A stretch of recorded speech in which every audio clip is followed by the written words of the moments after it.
On social media, she was a symbol of wealth, beauty, and the life everyone dreams of.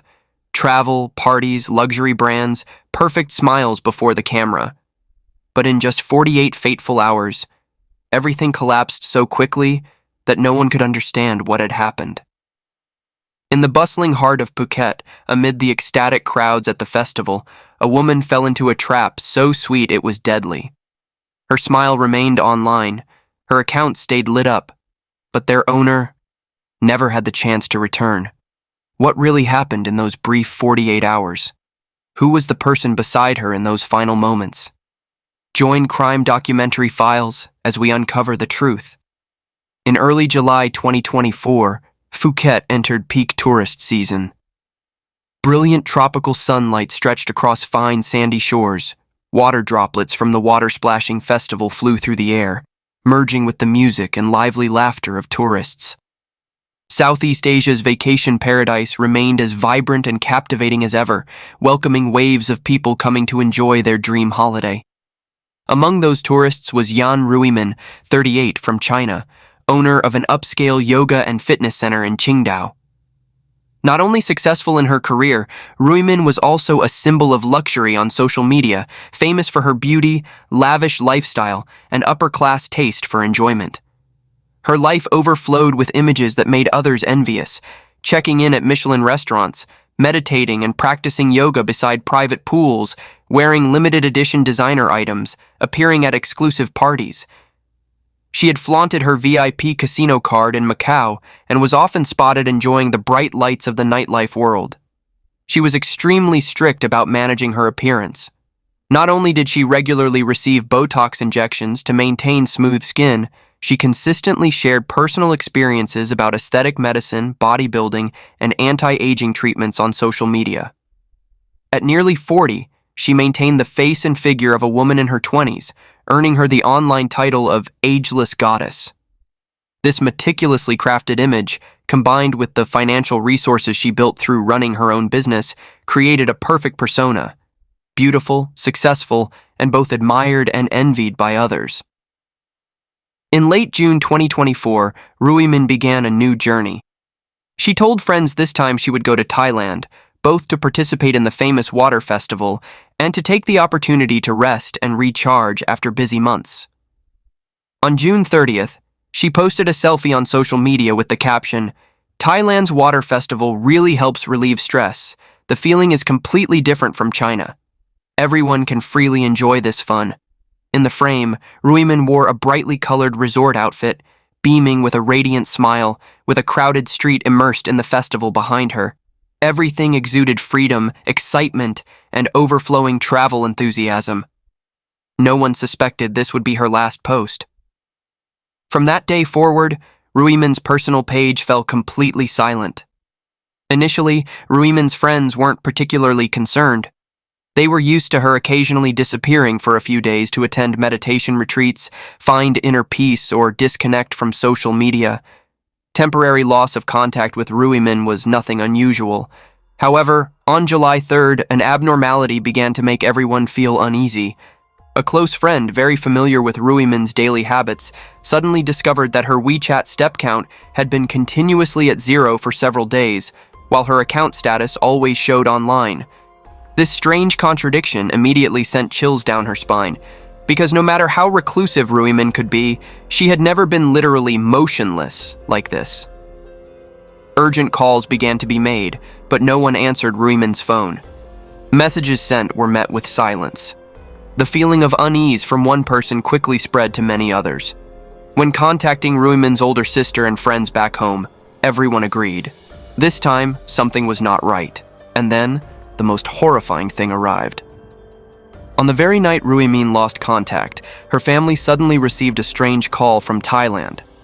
On the other end of the line, a cold, emotionless voice uttered each word as sharp as a knife blade. "Prepare 1 million yuan ransom. If you report to police or contact the embassy, we cannot guarantee the hostage's safety." The tone was brief, sharp, and absolutely left no room for argument. It didn't sound like a scam, but exactly like a deliberate kidnapping, prepared in advance and aimed directly at the target. Ruimin's family immediately fell into chaos. They tried to verify the information while seeking support from every possible source: friends, acquaintances, international contacts, and authorities. But all hope faded within just a few short hours. Shortly after that call, Ruimin's phone officially went dead. All her social media platforms stopped operating, and there was no signal, no status, no other trace left. On the evening of July 3rd, after all attempts at contact failed, Ruimin's family was forced to make a final decision: report to the police. That very night, they submitted an urgent investigation request to Thai police, hoping every minute could salvage the situation. Police immediately pulled surveillance camera footage from areas where Ruimin had appeared, and then each frame that passed across the screen left everyone stunned, silent. Footage recorded on the afternoon of July 1st showed Ruimin appeared on a Bangkok street and was met by an unfamiliar man. Not only that, the two were hand in hand, walking together into a hotel, and from that point on, there was no more news. A beautiful businesswoman, radiant before the camera, had in an instant become a mysteriously missing person. And the man holding her hand, the one who appeared and then disappeared at the same time, suddenly became the most important puzzle piece in the entire case. Where had Ruimin gone? Who was that man? And what really happened behind the hotel door that day? Right after Thai police received the report, confirmed Ruimin's missing status, and traced the camera footage showing she had been picked up by an unfamiliar man, they immediately opened an investigation. However, just the next day, another clue, seemingly unrelated, suddenly appeared. This clue came from a remote village in the Bangkok suburbs where life was typically peaceful, slow, and almost isolated from urban chaos. But in recent days, villagers continuously complained about a thick, foul stench rising from the forest area and pond on the village outskirts. At first, most people assumed someone must have secretly dumped kitchen waste or animal carcasses in that area, as this sometimes happened in remote regions. However, under the intense heat lasting many days, the stench not only didn't diminish, but grew increasingly terrible, to the point that just passing by was enough to make people nauseous. Finally, unable to endure it any longer, they decided to report to police. Police quickly arrived at the scene after receiving the report. As soon as they opened the car door and stepped out, a thick, foul stench immediately hit them, heavy and unpleasant enough to make everyone instinctively furrow their brows. A veteran officer in the team, someone with many years of experience handling criminal cases, slightly furrowed his brow, then following the strange smell, headed straight toward the forest area outside the village. They crossed a small path covered with dry leaves, the rustling sound of footsteps echoing through the dim, damp space. When they approached the pond behind a thick bush, the entire group immediately noticed a blue waterproof tarp. It lay conspicuously amid nature, too clean, too neat, to have been blown there by wind or water. Police only needed a glance to understand. Someone had deliberately covered something underneath. Carefully, they used gloves to gently lift a corner of the tarp. In that moment, the air seemed to freeze. Under the tarp layer was a charred black plastic bag, and right at the torn section, a horrifying scene was revealed. A severely decomposed human thigh turned black. The scene was immediately sealed off, and the forensic team urgently arrived. Due to the severe decomposition of the body, police couldn't identify it at the scene. However, based on the time, location, and recent missing person reports, they quickly connected it to the case of Chinese tourist Ruimin, who had mysteriously disappeared during her Thailand trip. The human thigh found was likely the first key piece to solving this dark case. But everything didn't stop there. Just a few kilometers from the initial discovery location, in another bush, police continued to find new clues. On the ground were clear burn marks, some patches of earth even carbonized by intense heat, showing that a high-temperature incineration had occurred here. The forensic team immediately conducted an examination and collected evidence in this area.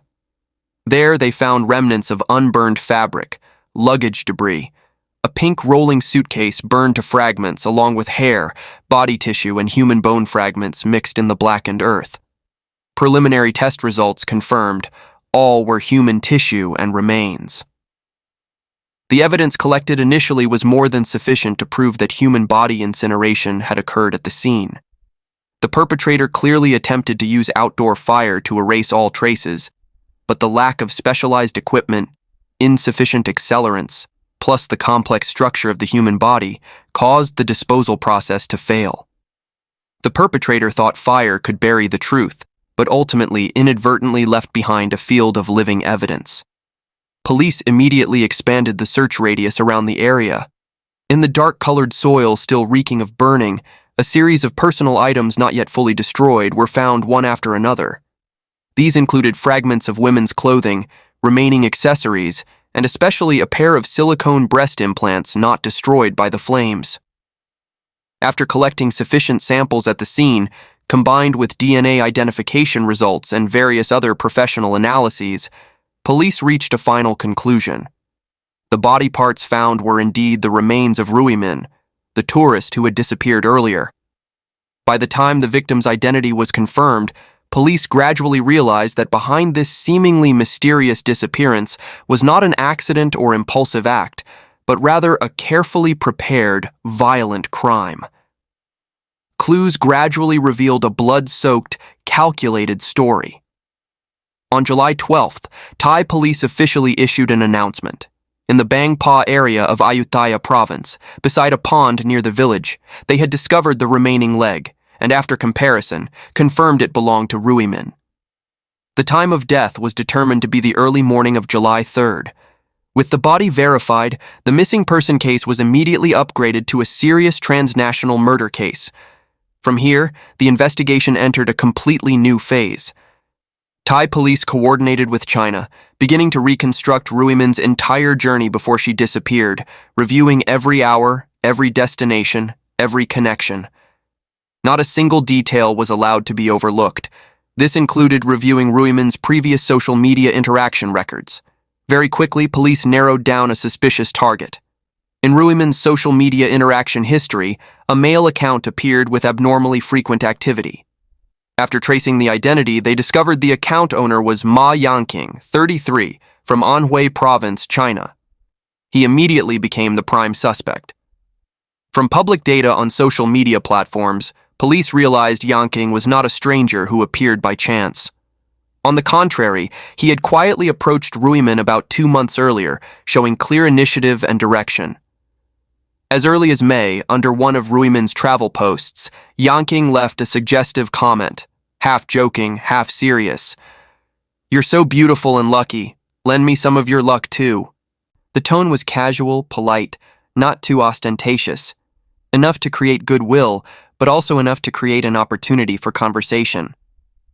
From just one seemingly harmless comment like that, the door to communication between the two had been opened.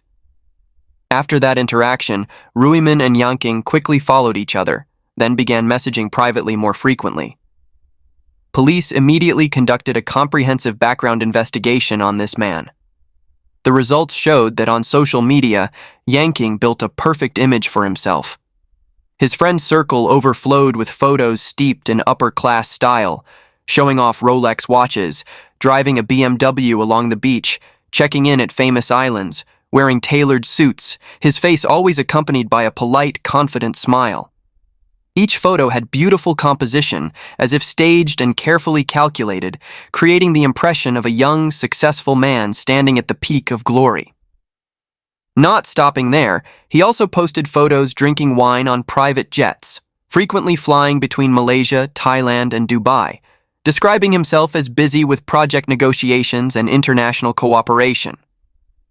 Every photo, every status, all aimed toward the image of a young international investor, rich, talented, and full of promise.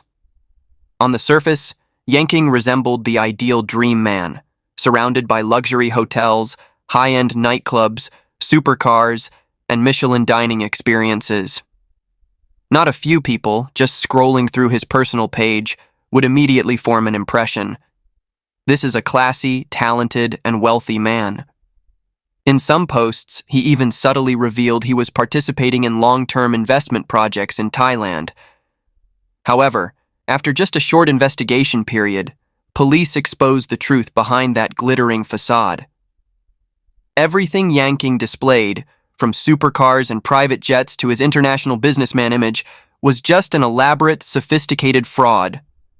The company under his name had long been drowning in debt, existing on paper, but in reality, empty, not truly operating, just a shell for him to use to deceive others. Financial records and background showed Yanqing's true self was completely opposite to the image he tried to create on social media. Previously, he had impersonated equipment rental services to defraud investors.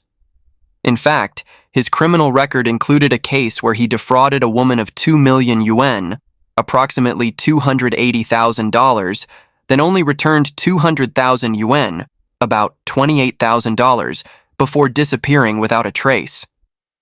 His life was never successful and leisurely, like those glossy photos, but drowned in gambling, debt, and successive fraud schemes. To put it bluntly, Yanqing was never the accomplished gentleman he claimed to be. He wasn't a businessman, wasn't wealthy, wasn't even someone with a future. He was just a fraud living on lies, a fallen gambler, a predator in glamorous clothing, patiently waiting for an opportunity to strike. And it was precisely that luxurious mask, a mask created from a series of false images and purposeful words, that caused Ruimin to let down her guard. Police assessed that between Ruimin and Yanqing, there had been an active and lively online conversation process, creating sufficient intimacy to lead to an in-person meeting. And at the face-to-face meeting during the water festival, Yanqing's approach motivation likely stemmed from his prolonged, desperate financial situation, while Ruimin stood out with her image as single, beautiful, traveling alone. All these factors had inadvertently made her the ideal prey in the predator's eyes. From the data obtained, police traced airport records, immigration information, and street surveillance camera systems, thereby confirming the first meeting between the two occurred on June 26, 2024, at a shopping center in central Bangkok. According to footage extracted from cameras in Times Square's underground parking lot around 5:22 p.m., Yanqing drove to the scene in a rented white Honda. Just minutes later, Ruimin appeared in the frame pulling a travel suitcase. After meeting, both acted extremely naturally, intimate as if they had known each other for a long time. Yanqing proactively helped Ruimin with her luggage, then walked confidently beside her, together proceeding toward the car parked in the basement. Afterward, they drove to a restaurant in central Bangkok for dinner. In the restaurant's surveillance video, the image of the two appeared with comfortable smiles, talking non-stop, eyes exchanging intimately. At a glance, no different from a couple in their sweet phase. However, when police reviewed all the footage with an investigator's eye, one important detail immediately caught their attention. Although Yanqing showed enthusiasm and outward calmness, his hands and eyes repeatedly unconsciously revealed tension. He frequently glanced around, checking the surrounding environment as if afraid of being followed, and continuously operated his phone with abnormal frequency, not like the relaxed state of someone enjoying a date. By the afternoon of July 1st, supermarket cameras recorded the moment both entered a convenience store, one after the other. Yanqing carried shopping bags, while Ruimin walked behind with her head down looking at her phone and smiling, appearing extremely relaxed, not vigilant, not worried, completely unaware of the terrible thing waiting ahead. But all that peace stopped at the next video.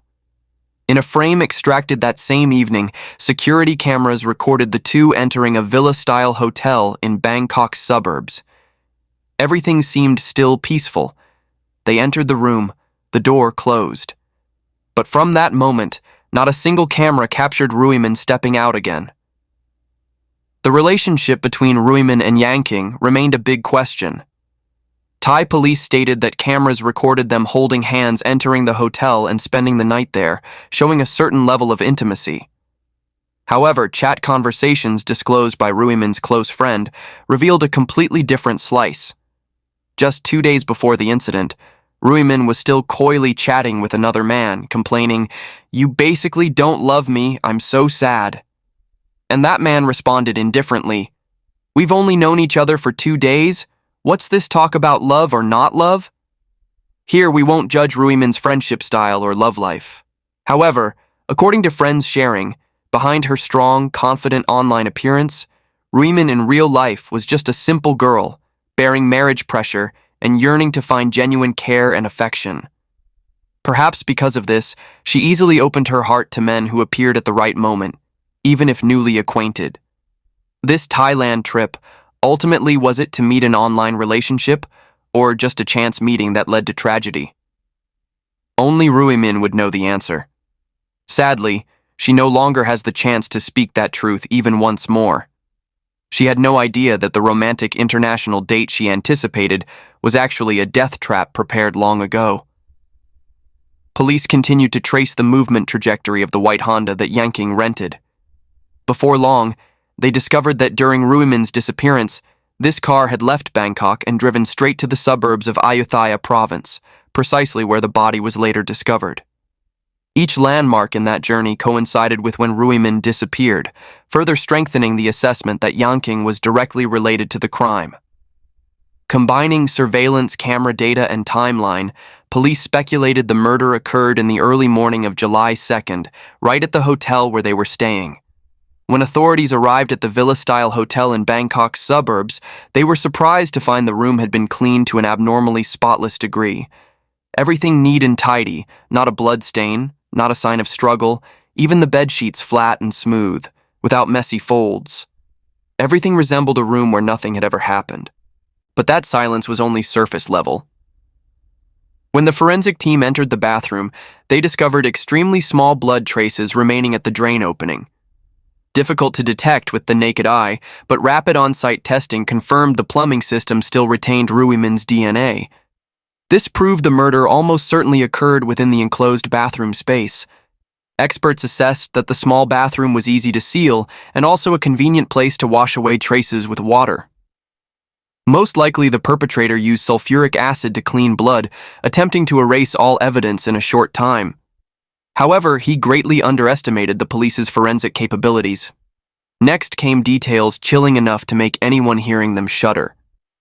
Based on surveillance camera data, hotel entry-exit records, and the white Honda's movement trajectory, police judged that Yanqing had purposefully dismembered the body right in the hotel.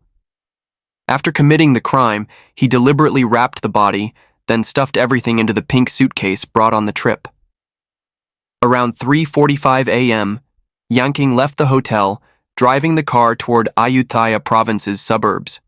At a deserted plot of land with little foot traffic, he stopped. Just minutes later, in the silent night, the sound of catching fire rang out, accompanied by popping sounds of burning objects. A thick, foul stench quickly dispersed in the air, that heavy, haunting smell impossible to mistake. Yanqing thought he had chosen the perfect place to incinerate the body, but he missed a fatal detail. Around 4 to 5 a.m., local people in this area had already started going out to work. A local resident riding a motorcycle on a rural road about 660 feet, 200 meters from the scene, happened to become an important witness. When passing that deserted road section in the night, from afar he saw fierce flames rising, accompanied by billowing black smoke columns rising from the forest. Feeling strange, he immediately slowed down, stopped the vehicle to observe for a moment. In the flickering firelight dancing amid the darkness, he also vaguely saw a shadowy figure moving near the fire. However, at that moment, he didn't suspect anything. In rural areas, people often burn trash or dispose of crop residue at night, so he only viewed it as normal and quickly left. It wasn't until several days later, when police issued a reward notice and announced that a burned body had been discovered in this area, that the resident suddenly recalled the scene from that dark night. He immediately proactively reported, provided testimony, and assisted police in the investigation. At the same time, police traced the GPS data from the rental car Yanqing used, and the results matched the witness testimony perfectly. The positioning system showed that early morning on the day of the incident, Yanqing had stopped the car multiple times in a short period, and particularly his travel route was fixed in the scene area from 3:45 a.m. to 5:10 a.m. When evidence from the cremation scene, the car's movement trajectory, and witness testimony were pieced together, Yanqing's entire crime sequence formed a closed chain of evidence. There was no more doubt. He was the one who directly murdered Ruimin and disposed of the body. An arrest warrant was immediately issued by police, but when authorities began taking action, Yanqing had completely disappeared. Phone turned off, rental car returned, and all traces of him suddenly stopped in just one night. So where had Yanqing fled? While that question remained unanswered, Thai police immediately issued a nationwide manhunt order while implementing tight controls at all border crossings. The suspect's data was synchronized into the border system, airports, ports, and land checkpoints all tightened security like an invisible net waiting for the day to catch the fugitive. However, at that time, no one could determine whether he was still in Thailand. But right when investigators were busily arranging the final puzzle pieces of the case and tracking the suspect's escape route, an abnormal signal suddenly came from Macau, China, hundreds of miles from the scene. The system recorded that Ruimin's WeChat payment account suddenly had a consumer transaction at a supermarket in Macau. What made people shudder was that the timing of this transaction appeared just hours after the victim was confirmed dead. That sudden clue immediately made the entire investigation team tense as a bowstring. The atmosphere in the special case meeting room became heavy instantly. A woman confirmed as the victim, an account that should have died with its owner. Why was it still being used to spend money? It turned out that just 2 days after Ruimin lost contact, Yanqing began quietly executing his retreat plan. He checked out of the villa-style hotel in Bangkok's suburbs, then returned the rented white Honda, erasing an important link in the journey. On July 2nd, Yanqing appeared at Bangkok International Airport and left Thailand. But he didn't fly directly to Macau, where transaction traces later appeared, but deliberately took a roundabout route through Hong Kong, then transferred from Hong Kong into Macau. This was clearly a misdirection tactic, aimed at breaking police tracking chains by creating time gaps and ambiguity about flight routes, making it difficult to determine his exact whereabouts during the escape period. However, Yanqing didn't expect that Ruimin's phone, which he carried to construct the "she's still alive" facade, would become the fatal clue. Early morning on July 4th, Ruimin's WeChat account suddenly came alive in Macau. Payment data showed a transaction at a Carrefour supermarket. Right after, morning of July 5th, WeChat continued to record a transaction at the Venetian Macau Hotel, purchasing buns and durian. Afternoon of July 6th at 5:04 p.m., the account again showed spending of 1,043 yuan, about $145. That evening at 6:40 p.m., WeChat appeared again at Carrefour, making another shopping trip. All these consumption cycles occurred after Ruimin disappeared and was suspected to have died. Clearly, she couldn't have made those transactions herself. Police quickly confirmed that it was Yanqing who carried Ruimin's phone and deliberately used her WeChat account to create the illusion the victim is still alive. He likely wanted to use this transaction chain to confuse investigators' judgment, planting a false scenario. Ruimin was still moving around, still living normally. The ultimate purpose was only one: buy time to escape. But Yanqing greatly underestimated the era he was living in. He could escape a hotel, erase traces in a sealed room, or burn a body in the night, but couldn't escape the dense surveillance data network covering the entire globe. And then the most ironic paradox of the case appeared. Before Thai police even issued an international arrest warrant, Yanqing had already turned himself in Macau. It all began with just a small, seemingly harmless detail: a fake watch, which inadvertently became the final straw ending his fugitive journey. It turned out that on July 10th, Yanqing entered a pawn shop in Macau, planning to pawn a designer watch to exchange for 50,000 Macau dollars in cash to continue his escape. However, during the appraisal process, the pawn shop employee discovered the watch was just a high-grade replica. Recognizing the abnormal situation, the shop immediately reported to police. When Macau authorities arrived, Yanqing's escape route officially closed. He was stopped right there, with no chance to maneuver or take another step. Ironically, at the time of arrest, Yanqing had less than 1,500 Hong Kong dollars, about $200 on him, but carried the most damning evidence: Ruimin's phone and some of her personal belongings.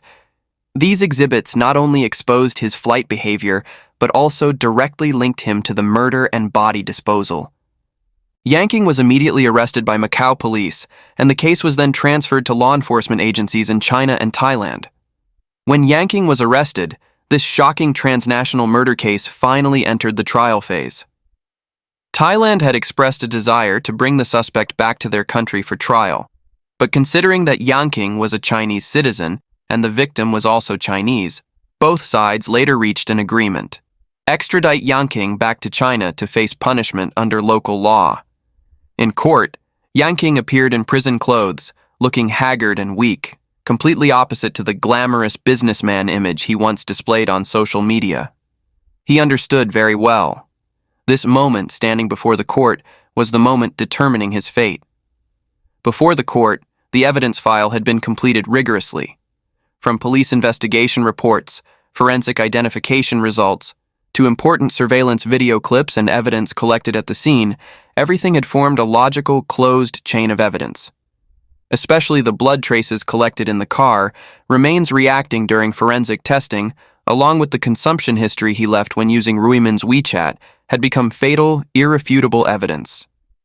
Yanqing's defense lawyer attempted to redirect the argument, claiming this was only unintentional behavior during an argument, leading to temporary loss of control.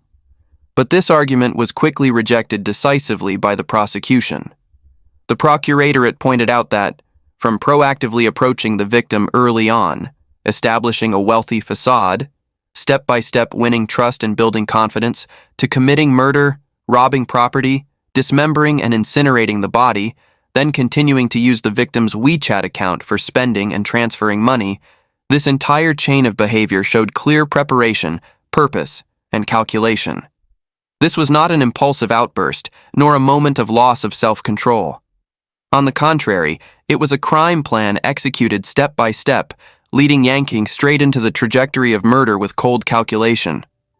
After many hours of intense debate in court, the trial panel reached a final verdict. Ma Yanqing was guilty of intentional homicide and destruction of remains to conceal the crime, therefore sentenced to death.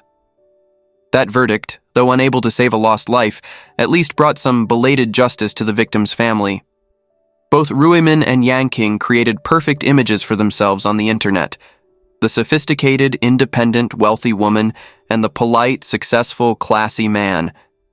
Two lives like two roles, seemingly destined for romantic connection, but in reality, just two masks colliding. When each person only saw the best version of the other, they easily misjudged true nature, thereby stepping into danger zones they didn't even recognize. Ruimin was the typical image of people strong on the surface, but fragile within. She built a glamorous world, but behind that halo was loneliness, emotional pressure, and the need to be loved and cared for. This emotional vulnerability made her easily trust and abandon all vigilance for someone appearing perfect. Conversely, Yanqing was the typical predatory criminal type. He understood the victim's weakness was craving affection, and he exploited precisely that point. Behind his polite appearance, he was a fraudster, gambling addict, ready to take lives to solve his own financial deadlock. The case is a painful warning about misplaced trust in the era of online dating and virtual life. Social media is where everyone can become the most glamorous version of themselves, but that glamour may not be real, and the more perfect something is, the more easily people mistake it for safety. What do you think about this case? Please share your thoughts in the comments below. Thank you for watching and see you in the next videos.